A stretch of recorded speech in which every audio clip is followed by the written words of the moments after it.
Our society is the epitome of a dog-eat-dog world. The woman who wants more for herself while remaining poised must adapt and become proactive in her approach to life to reach her full potential. In the wild, we see that natural selection doesn't reward being too nice or self-sacrifice. It rewards adaptability, discernment, self-preservation, and strategic focus. For example, leopards don't win by being aggressive 24/7. They win by being selective. They hunt alone, they wait for the right moment, they're calculating and disengage if the cost is too high. If a leopard chased every opportunity, it would starve. Natural selection rewards the leopard that conserves its energy and chooses carefully. But let's take a look at the flip side of natural selection. For example, deer do not survive by being too friendly or trusting. They survive their surroundings by being constantly aware, utilizing distance management and selective engagement. The deer that wanders off to be curious or distracted is the first to be taken. The contrast between predator and prey represents different strategic roles a woman can move between across her life. You assume the predator position when pursuing what you want, for example, a career path, and you assume the prey position in relational dynamics, where discernment, selectivity, and self-protection matter more than pursuit.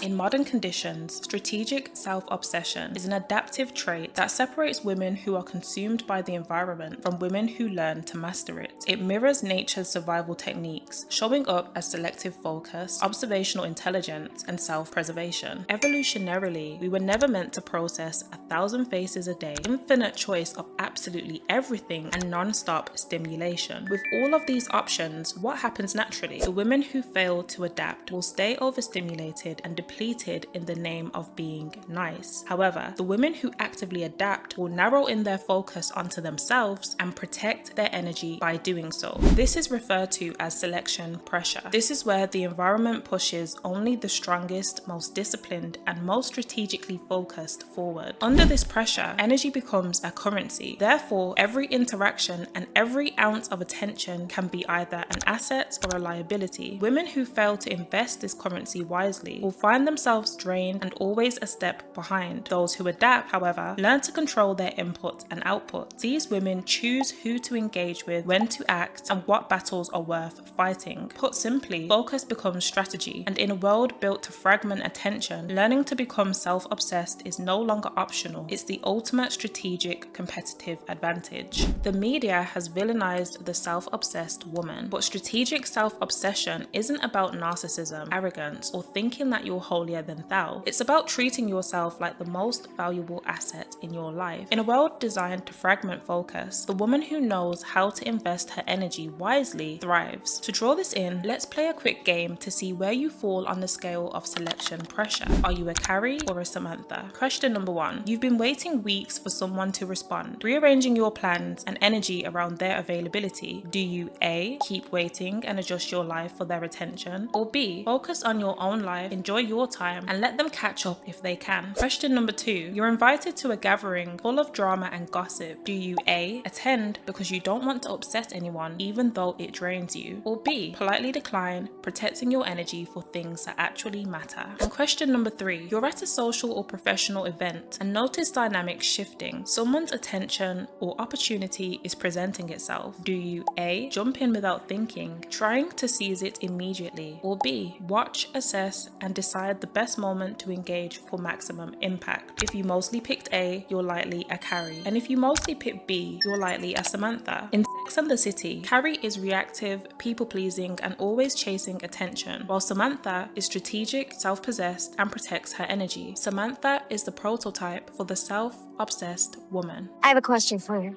Why wasn't it me? Carrie. No, seriously.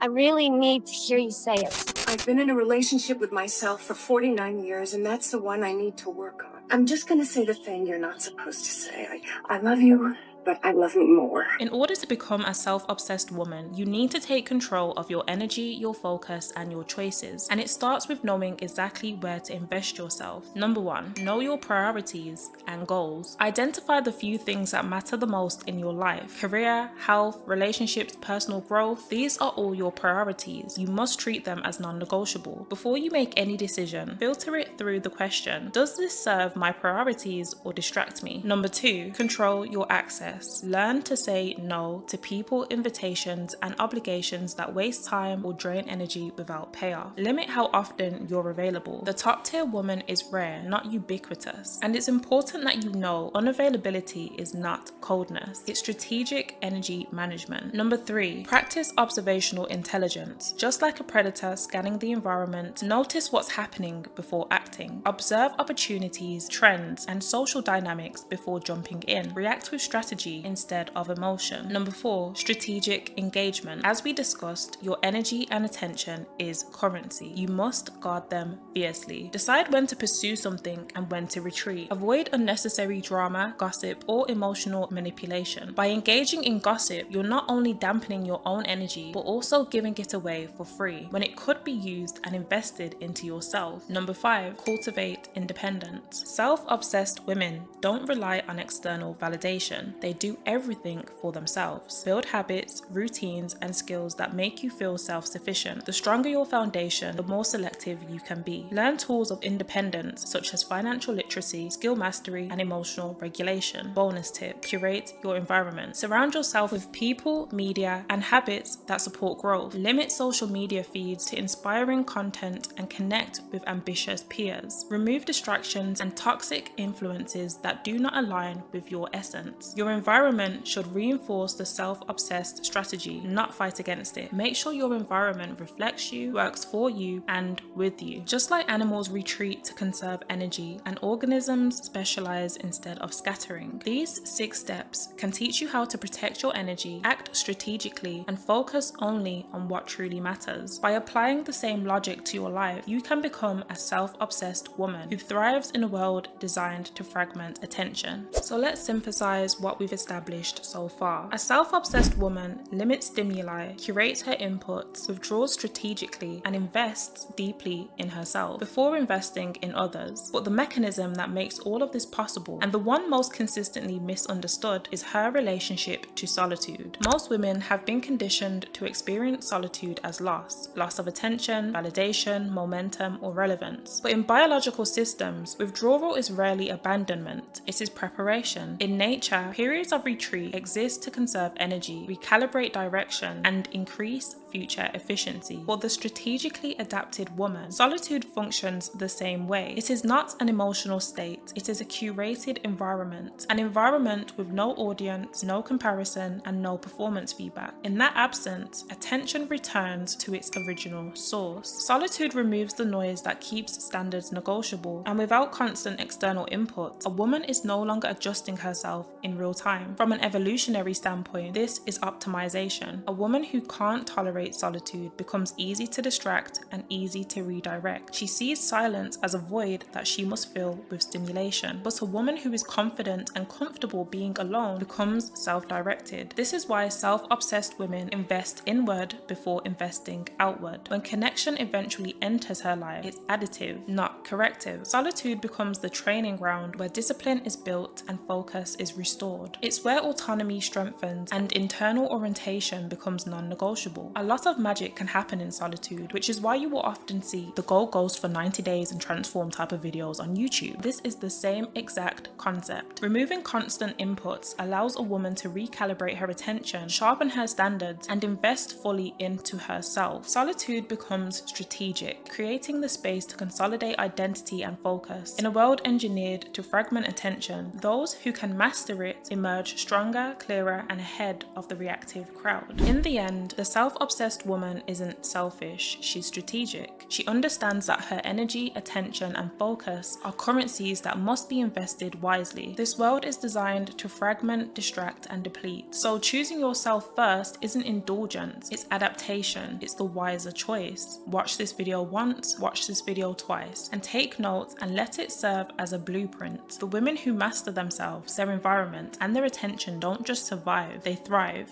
If you made it this far into the video, I'd like to say thank you for being here. If you'd like to see more content like this, please subscribe, like, comment, and share, and hype the video. If you would like more from the Think Femininity brand, we do sell ebooks, which will be linked in the description box and also in the comments. And with that being said, I'll see you in the next one. Take care.